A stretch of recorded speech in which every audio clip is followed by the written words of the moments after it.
Hi hello welcome to post 360. నేను మీ మురళీరాపల్లి. ఈ మధ్య రఘురామరాజు ట్రిపుల్ ఆర్ అంటారు, ఈయన్ని కొంతమంది విగ్గురాజు కూడా అంటూ ఉంటారు. ఈయన రాముడి పైన విపరీతమైన భక్తి ఉన్నట్టుగా నాటకాలు వేస్తూ ఉన్నాడు. ఎందుకు అనేది ఎవరికి అర్థం కాదు.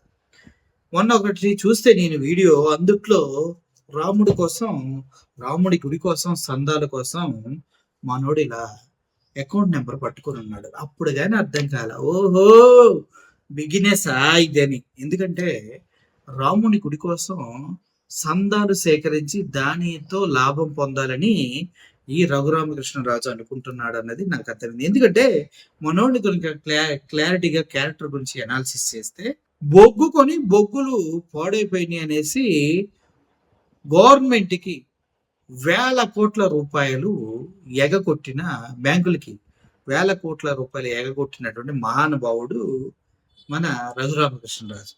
దానికి సంబంధించిన విచారణ ఇంకా జరుగుతూనే ఉంది. బొగ్గు దానికి తడిసిపోయింది, కారిపోయింది, నానిపోయింది అని కబుర్లు చెప్తూనే ఉన్నాడు. సో గవర్నమెంట్ బ్యాంకుల్ని, ప్రైవేటు బ్యాంకుల్ని మోసగించినటువంటి ఈ వ్యక్తి ఉన్న పలంగా రామాలయం హిందుత్వం అనే ఒక చిచ్చును రేపి దాని ద్వారా వచ్చే వేడితో ఈయన అకౌంట్ లో డబ్బులు వేయించుకోవాలని చూస్తూ ఉన్నాడు. ఇది చిల్లర వాళ్ళు చాలా మంది ఈ మధ్య గత 5 సంవత్సరాలుగా చేస్తూ ఉన్నారు. హిందుత్వం పేరుతోటి ఒక ఛానల్ పెట్టుకోవడం, వాడు ఆడి తిట్టాడు, ఈడి తిట్టాడు, హిందుత్వాన్ని కాపాడతానికి, సనాతన ధర్మాన్ని కాపాడతానికి అంటూ డబ్బులు అడుక్కోటాలు. మేము ఆ యాత్ర చేస్తున్నాం, ఈ యాత్ర చేస్తున్నాము, ఆ వెహికల్ కొనాలి, ఈ వెహికల్ కొనాలి, డబ్బులు దండుకోవడం తెలంగాణ వ్యాప్తంగా చాలా యూట్యూబ్ ఛానల్స్ హిందుత్వం పేరుతో చేసే పని ఇది. అదే ఇప్పుడు మళ్ళీ రామకృష్ణరాజు పెద్ద ఎత్తున గుడి పేరుతో చేద్దామని చూస్తూ ఉన్నాడు. అయితే వాస్తవానికి అక్కడ రామాలయం గుడి ఉందంటే అక్కడ రామాలయం గుడి లేదు. మాలలు అంటే ఎస్సీ వాళ్ళ గొంతెనమ్మ గుడి ఉంది అక్కడ. ఆ గొంతెనమ్మ గుడిని కూల్చేసి ఆ స్థలంలో ఈయన ఆరాధించి ఏ పేరు చెప్పుకుంటే దానిపైన డబ్బులు వస్తాయో ఆ దేవుడి గుడి కట్టాలని చూస్తున్నాడు. ఆయనే మన రఘుకుల రాముడు, శ్రీరాముడు. ఆయన పేరు చెప్పుకొని మనోడు అకౌంట్ లో డబ్బులు వేయించుకుని పెచ్చగా డబ్బులు సంపాదించాలి, నా అబ్బతో లైఫ్ సెటిల్ అయిపోవాలని చూస్తున్నాడు. అసలు రాజులకు రాజు, ఈయన రాజు అసలు ఎట్లయ్యాడు? నిజం చెప్పాలంటే పుట్టుకతోనే రాజులు అవుతారా, గుణాలతో కూడా రాజులు అవుతారంటే, రాజులు ఎవరినంటే పేదలకి స్థలాలు ఇచ్చారు, పేదలకి ఎవరైనా బతకలేను అని అంటే వాళ్ళకి జీవనోపాధి కలిగించారు. కానీ ఈ రఘురామకృష్ణ రాజులాగా ఎవడో కూడా 1800 నిరుపేదల ఇల్లు కూల్చలా. అర్థమైందా? కుల విద్వేషాలు, మత విద్వేషాలు రెచ్చగొట్టే విధంగా ప్రవర్తించలా. అంతేకాదు 1800 ఇల్లు, పేదల ఇల్లు కూల్చడమే కాదు, చర్చెస్ ని నిర్దాక్షిణ్యంగా కూల్పించేశాడు. దానితో ఆగకుండా ఇంకో 4 చర్చిలకు నోటీసులు ఇచ్చాడు. ఈ వ్యక్తి వచ్చి దేవుళ్ళ గురించి మాట్లాడుతూ అక్కడ ఉన్నటువంటి దేవాలయాలను, ఒక దేవాలయం ఉంటే ఆ దేవాలయం ప్లేసులో ఈయన రాముడి గుడి కట్టాలని ఎందుకు తహతహలాడుతున్నాడంటే, రఘురామకృష్ణరాజు మత విద్వేషాలు రెచ్చగొట్టాలని చూస్తూ ఉన్నాడు. బీజేపీ వాళ్ళ కంట్లో పడి ఈసారి వాళ్ళ సంఖ నాకాలని చూస్తున్నాడు అంటూ చాలా మంది అంటూ ఉన్నారు. అసలు ఇది వాస్తవమా అంటే, అక్కడికి ప్రశ్న ఛానల్ నుంచి ఒక వ్యక్తి, ఈయన పేరు రావణ్, నాకు తెలిసి మొన్న ఇంత ఇంటర్వ్యూ కూడా చేశాడు. రావణ్ వెళ్ళి అక్కడ ఒక ప్రజలతో మాట్లాడాడు. ఒకసారి చూడండి. మాల కులస్తుల కులదైవం అయిన గుంతేనమ్మ గుడిని కూల్చి రామాలయం కడదాం అనుకుంటున్నారు రఘురామకృష్ణరాజు గారు. అంటే మీరు రాజులు కాబట్టి మీకు ఇష్టమైన దేవుళ్ళని మీరు కొలుచుకుందాం అనుకుంటే కొలుచుకోవచ్చు, తప్పలేదు. కానీ కొన్ని దశాబ్దాలుగా, కొన్ని శతాబ్దాలుగా కులదైవం అయినటువంటి గొంతేనమ్మని, ఆ గుడిని కూలగొట్టి ఉన్న గొంతేనమ్మ గుడిలో రామాలయం కడదాం అనుకోవటం ఎంతవరకు సమంజసం? వేరే ప్రాంతం నుంచి ఈ ప్రాంతం దాకా వచ్చి వీళ్ళ మీద దాడి చేసిన వ్యక్తుల్ని కూడా వీళ్ళు దాడి చేశారు. దాడి చేయలేదు మేము అని చెప్పట్లా, మమ్మల్ని రెచ్చగొట్టారు, మేము దాడి చేశాము, మా ప్రాంతం రెండోసారి ఎందుకు చేయలేదు? ఒకవేళ మేము అలాంటి వ్యక్తిత్వం ఉన్న వాళ్ళమే అయితే, మేమే కనుక రౌడీలమో గుండాలమో అయితే రెండోసారి ఎందుకు మేము దాడి చేయలేదు అని ఇక్కడ వ్యక్తులు ప్రశ్నిస్తున్నారు, దళితులు ప్రశ్నిస్తున్నారు. మాల కులస్తుల కులదైవం అయింది. అర్థమైంది కదా? ఈ రఘురామకృష్ణరాజు ఎక్కడి నుంచో ఇక్కడికి వెళ్ళి అక్కడ గుడిందని తెలుసుకుని ఆ గొంతేనమ్మ మాల కులస్థుల కులదైవమైనటువంటి గొంతేనమ్మ గుడిని కూల్చేసి ఆ ప్లేస్ రామాలయం కట్టాలని ఎందుకు ప్రయత్నిస్తున్నాడు అంటే దీని వెనక కుట్ర ఏదో దాగుందని మీకు కనిపించట్లేదా? ఇక్కడ దళితులు కూడా మాట్లాడుతున్నారు. రామాలయం కట్టొద్దు అనడానికి ముఖ్య కారణం ఏంటంటే ఇది గుంతానమ్మ గుడి. గుడి ఉందండి ఎంఆర్ఓ రికార్డులో కానీ ఏదైనా. ఒక్క నిమిషం. రామాలయం కట్టొద్దని అనటానికి మీరు క్రిస్టియన్స్ కాదు, మేము ఇది గొంతేనమ్మ గుడి కాబట్టి కట్టొద్దు అంటున్నారు, అంతేనా? ఇది నిజంగా గొంతేనమ్మ గుడేనా? గుంతేనమ్మ గుడేనండి. ఏంటి మీ దగ్గర ఉన్న ఆధారాలు? మా కులదైవము, మా మాలలకి కులదైవం ఏంటంటే గొంతనమ్మ.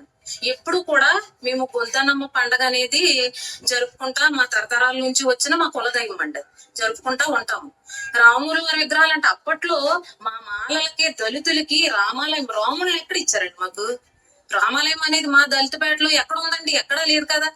అది కొద్ది సంవత్సరాల క్రితం ఏం చేశారంటే వైసెస్ వాళ్ళు వచ్చి తీసుకొచ్చి పెట్టారండి. కొద్ది సంవత్సరాల క్రితం అంటే 30-40 సంవత్సరాలు అలా ఉంటదండి. తీసుకొచ్చి పెట్టారు రాముల వారి విగ్రహాలు, సీతారామ విగ్రహాలు తీసుకొచ్చి పెట్టారండి. అంతకు ముందు అది గుంతనమ్మ గుడి అండి. మేము అందరం కలిపి గుంతనమ్మ గుడి జరుపుకునే వాళ్ళం. ఏమైనా అక్కడ ఖాళీగా ప్లేస్ ఉంటే అక్కడ కూర్చుని ఎవరైనా చుట్టాలు వచ్చినా పెళ్లిళ్ళు అవి అంటే మాకు కొంచెం ఇది కాలంలో ఇప్పుడు అంటే కొంచెం డెవలప్ అయ్యాం, కానీ అప్పట్లో పనికి వెళ్ళి వచ్చి ఉండటానికి కూడా ప్లేస్ ఉండేది కాదు. ఏదైనా వివాహం జరగాలని ఏమన్నా జరగాలంటే కొంచెం అక్కడ ఏదో కూర్చునేవాళ్ళం అండి. అందుకనే దాన్ని అలా ఉంచేస్తామండి. తర్వాత ఇంకా ఎవరు కూడా పట్టించుకోని కాలక్రమేణా అలా అయిపోయింది. ఈ మన ఎమ్మెల్యే గారు వచ్చాక ఇప్పుడు లేని విధంగా ఈ కుల మత విద్వేషాలు కనుక వచ్చి రామాలయం కడతాం. మేము అంటున్నాము ఇది గొంతనమ్మ గుడి అండి, మా కులదైవం గొంతనమ్మ గుడి కాబట్టి గుడి అని ఉంది, గుడి కట్టండి, మా గొంతనమ్మ గుడి కట్టండి. ఒక వార్డ్ కౌన్సిలరే క్లియర్ గా చెప్తుంది అది గొంతేనమ్మ గుడి. రఘురామకృష్ణరాజు కుల మతాలను రెచ్చగొట్టి ఆ గొంతేనమ్మ గుడి ప్లేస్ లో రామాలయం కడతా అంటున్నాడు. నువ్వెవడరా కడతానికి? గొట్టం అని అడుగుతున్నారు సార్. ఏం చెప్దాం సార్? గొట్టం అంటున్నారు, చివరికి గొట్టం పట్టుకొని గొట్టం అంటున్నారు. సో రఘురామకృష్ణరాజు బోర్డు పెట్టి డబ్బులు అడుక్కోవటం వెనక భారీగా డబ్బులు దండుకోవాలని కుల మతాలను రెచ్చగొడటంతో అక్కడ రాముడి గుడి కడుతున్నా అంటే దళితులు అడ్డుపడుతున్నారని వాళ్ళని చిన్న చూపు చేసి ఇలా చేస్తున్నాడు. కానీ వాస్తవానికి అక్కడ ఉన్నది గొంతేనమ్మ గుడి అంట, మాలల ఆరాధ్య దైవం, కులదైవం అంట. మరి గొంతేనమ్మ గుడి కట్టొచ్చు కదా రఘురామకృష్ణరాజు. రాముడి గుడి ఎందుకు? రామాలయాలు బోల్డ్ ఉన్నాయి. మన రాముడికి లేని ప్లేస్ ఏది చెప్పు? అటు భద్రాచలం చూసుకున్నా, ఇటు అయోధ్య చూసుకున్నా రామాలయం గుడి లేని ఊరు లేదు. అటువంటిప్పుడు గొంతేనమ్మ గుడి అద్భుతంగా కట్టించవచ్చు కదా. డబ్బులు రావనా? ఎమ్మెల్యే కదా, నువ్వు కట్టించవచ్చు కదా. సో ఓవరాల్ గా ఒక విషయం గుర్తుపెట్టుకోండి, ఇటువంటి దరిద్రులు చాలా మంది మధ్యలోకి వస్తారు. ఇలాగే కులమత విద్వేషాలు ఈ 2 సంవత్సరాలు బాగా రచ్చకొట్టి వదిలేస్తారు. క్రిస్టియన్స్ ఉన్న కాలనీల్లోకి వస్తారు, అదేవిధంగా ముస్లిమ్స్ ని రెచ్చగొడతారు. కుల మత విద్వేషాలు రెచ్చగొట్టి వాళ్ళు బీజేపీ గవర్నమెంట్ కి తొత్తులుగా మారి వాళ్ళ లబ్ధి పొందటానికి చూస్తూ ఉంటారు. మీరు చాలా సంయమనంగా ఉండాలి.